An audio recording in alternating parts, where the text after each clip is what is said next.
CCTV short news നിങ്ങൾക്കായി സമർപ്പിക്കുന്നത് power guard solar system Koonamuchi. നമസ്കാരം. CCTV ഷോർട്ട് ന്യൂസിലേക്ക് സ്വാഗതം. എരുമപ്പെട്ടി കുണ്ടന്നൂരിൽ കൃഷിയിടത്തിൽ പൊട്ടിവീണ വൈദ്യുതി കമ്പിയിൽ നിന്ന് ഷോക്കേറ്റ് വീട്ടമ്മ മരിച്ചു. തെക്കേക്കര മാളിയേക്കൽ വീട്ടിൽ ബിന്നിയുടെ ഭാര്യ 48 വയസ്സുള്ള ജൂലിയാണ് ഷോക്കേറ്റ് മരിച്ചത്. ഒപ്പമുണ്ടായിരുന്ന ഭർത്താവിനും ഷോക്കേറ്റെങ്കിലും അത്ഭുതകരമായി രക്ഷപ്പെട്ടു. കേച്ചേരിയെ ആശങ്കയുടെ മുൻമുനയിൽ നിർത്തി കൊമ്പന്റെ അനുസരണക്കേട്. എഴുത്തുപുരയ്ക്കൽ ഗംഗാപ്രസാദ് എന്ന കൊമ്പനാണ് അനുസരണക്കേട് കാട്ടി ആശങ്ക സൃഷ്ടിച്ചത്. ഇരുമ്പെട്ടി മങ്ങാട് സെന്ററിൽ നിയന്ത്രണം വിട്ട കാർ ആയുർവേദ കടയിലേക്ക് ഇടിച്ചുകയറി അപകടം. 3 പേർക്ക് പരിക്ക്, ഒരാളുടെ നില ഗുരുതരം. മേലൂർ പഞ്ചായത്തിന്റെ പുതിയ ഓഫീസ് കെട്ടിട നിർമ്മാണത്തിൽ MLAയും ഭരണസമിതിയും ജനങ്ങളെ വഞ്ചിച്ചെന്നും നിർമ്മാണത്തിൽ അഴിമതിയുണ്ടെന്നും ആരോപിച്ച് കോൺഗ്രസ് രംഗത്ത്. ശനിയാഴ്ച നടക്കുന്ന ഉദ്ഘാടനം ബഹിഷ്കരിച്ച് പഞ്ചായത്ത് ഓഫീസിലേക്ക് മാർച്ചും ധർണയും നടത്തുമെന്ന് പ്രതിപക്ഷത്തെ കോൺഗ്രസ് മെമ്പർമാരും മണ്ഡലം കമ്മിറ്റി ഭാരവാഹികളും വാർത്താസമ്മേളനത്തിൽ അറിയിച്ചു. ഇരുമ്പപ്പെട്ടി നെല്ലുവായിൽ വീട് ജപ്തി ചെയ്ത് കുടുംബത്തെ ഇറക്കിവിടുവാനുള്ള ബാങ്കിന്റെ ശ്രമം CPM നേതാക്കൾ തടഞ്ഞു. മഹാരാഷ്ട്ര ആസ്ഥാനമായി പ്രവർത്തിക്കുന്ന ഉജ്ജീവൻ സ്മോൾ ഫിനാൻസ് ബാങ്ക് ഉദ്യോഗസ്ഥരാണ് ജപ്തി നടപടികൾ സ്വീകരിച്ചത്. വീട്ടുകാരെടുത്ത ലോൺ തിരിച്ചടവ് മുടങ്ങി കുടിശ്ശികയായതിനെ തുടർന്നായിരുന്നു ബാങ്കിന്റെ നടപടി.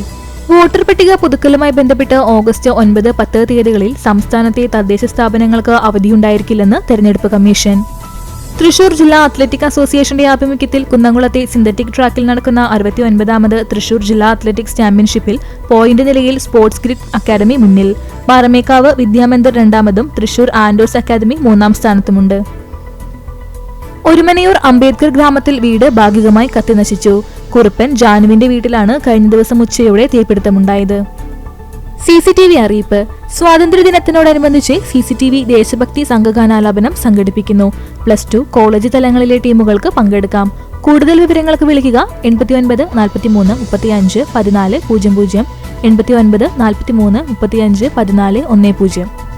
കഴിഞ്ഞ ദിവസം നിര്യാതയായ CCTV service section technician AP രാമദാസിന്റെ സഹോദരന്റെ ഭാര്യ ഞാങ്ങാട്ടിരി മാട്ടായ അരിഞ്ഞിൽ പറമ്പിൽ സുനിൽദാസ് ഭാര്യ സുചിത്രയുടെ സംസ്കാരം നടത്തി. 35 വയസ്സായിരുന്നു. ഒരുമനയൂർ പഞ്ചായത്തിലെ കുടിവെള്ളക്ഷാമം അടിയന്തരമായി പരിഹരിക്കണമെന്നാവശ്യപ്പെട്ട് ജനപ്രതിനിധികളുടെ നേതൃത്വത്തിൽ കുടങ്കമഴ്ത്തി കുത്തിയിരിപ്പ് സമരം സംഘടിപ്പിച്ചു. തകർച്ചയുടെ വക്കിലെത്തിയ ജീവിതം കെട്ടിപ്പടുക്കാനായി പൂക്കൾ വിൽപ്പന നടത്തുകയാണ് തമിഴ്നാട്ടിൽ നിന്നുള്ള ദമ്പതികൾ. 12 വർഷത്തോളമായി റാണിയും ഭർത്താവ് ശെൽവരാജും കുന്നംകുളം നഗരമധ്യത്തിൽ പൂക്കൾ വിൽക്കാൻ തുടങ്ങിയിട്ട്.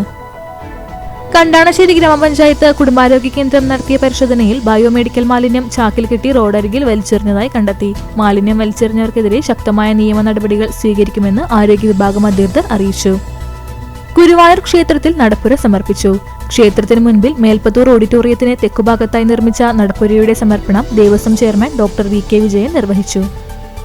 ഗുരുവായൂർ ക്ഷേത്രമുറ്റത്ത് ആനകളുടെ വിവിധ ഭാവങ്ങൾ ക്യാൻവാസിൽ പകർത്താനെത്തിയത് 2000ഓളം കുരുന്നുകൾ. ലോക ഗജദിനത്തിനോടനുബന്ധിച്ച് മാതൃഭൂമിയും ഗുരുവായൂർ ദേവസ്വവും ചേർന്ന് നടത്തിയ ആനവര മത്സരത്തിൽ 2000ഓളം കുട്ടികളാണ് പങ്കെടുത്തത്. ഗുരുവായൂരിൽ സെക്യൂരിറ്റി ജീവനക്കാരനെ ട്രെയിൻ തട്ടി മരിച്ച നിലയിൽ കണ്ടെത്തി. കരിക്കാട് സ്വദേശി ദിലീപാണ് മരിച്ചത്. കാട്ടകാമ്പൽ പഞ്ചായത്ത് കുടുംബശ്രീയും ജില്ലാ മിഷനും ചേർന്ന് അന്നപൂർണ പ്രൊഡ്യൂസർ ഗ്രൂപ്പ് എന്ന പേരിൽ പുതിയ പഞ്ചായത്തിൽ സംരംഭം ആരംഭിച്ചു. ഇളവള്ളിയിൽ ഊത്ത മത്സ്യസംരക്ഷണ പദ്ധതിക്ക് തുടക്കമായി. നാടൻ മത്സ്യസംരക്ഷണം ലക്ഷ്യം വെച്ചാണ് ജൈവവൈദ്യ പരിപാലന സമിതിയുടെ നേതൃത്വത്തിൽ ഊത്ത മത്സ്യസംരക്ഷണ പദ്ധതിക്ക് തുടക്കം കുറിച്ചത്. Pazhanji government vocational higher secondary സ്കൂളിൽ ക്രിയേറ്റീവ് കോർണർ ആരംഭിച്ചു. പുന്നയൂർക്കുളം രാമരാജ സ്കൂൾ കലോത്സവത്തിന് തിരിതെളിഞ്ഞു. കുന്നംകുളം ബദനി സെന്റ് ജോൺസ് ഇംഗ്ലീഷ് ഹയർ സെക്കൻഡറി സ്കൂളിൽ കലോത്സവത്തിന് തുടക്കമായി. Vellithuruthy blooming buds Bethania senior secondary സ്കൂളിൽ യുവജനോത്സവത്തിന് തുടക്കം കുറിച്ചു. അഗതിയൂർ DVM LP സ്കൂളിലെ കുട്ടി വിദ്യാർത്ഥി നേതാക്കളുടെ തിരഞ്ഞെടുപ്പ് ആവേശകരമായി. ആർത്താറ്റ് സെന്റ് മേരീസ് ഓർത്തഡോക്സ് കത്തീഡ്രൽ യുവജന പ്രസ്ഥാനം നിറപുഞ്ചിരി ചികിത്സാ പദ്ധതിയുടെ ഭാഗമായി മലങ്കര മെഡിക്കൽ മിഷൻ ആശുപത്രിയും സംയുക്തമായി ഓഗസ്റ്റ് 10 ഞായറാഴ്ച മെഡിക്കൽ ക്യാമ്പ് സംഘടിപ്പിക്കുന്നു. എടക്കഴിയൂർ RPMM UP സ്കൂളിൽ വിദ്യാർത്ഥികൾ ഹിരോഷിമ ദിനം ആചരിച്ചു. കൂറ്റനാട് സപ്തതരംഗ് തിയേറ്ററിൽ 3ാം വാരത്തിലും വിജയകരമായി പ്രദർശനം തുടർന്നുകൊണ്ടിരിക്കുന്ന ചരിത്ര പ്രാധാന്യമുള്ള ജഗള മൂവി കാണാൻ കപ്പൂർ ശ്രീ വ്യാസ വിദ്യാനികേതൻ സ്കൂളിലെ വിദ്യാർത്ഥികളും അധ്യാപകരും തിയേറ്ററിലെത്തി. CCTV ഷോർട്ട് ന്യൂസ് നിങ്ങൾക്കായി സമർപ്പിക്കുന്നത് power guard solar system Koonamuchi. ഇതോടെ ഷോർട്ട് ന്യൂസ് സമാപിക്കുന്നു.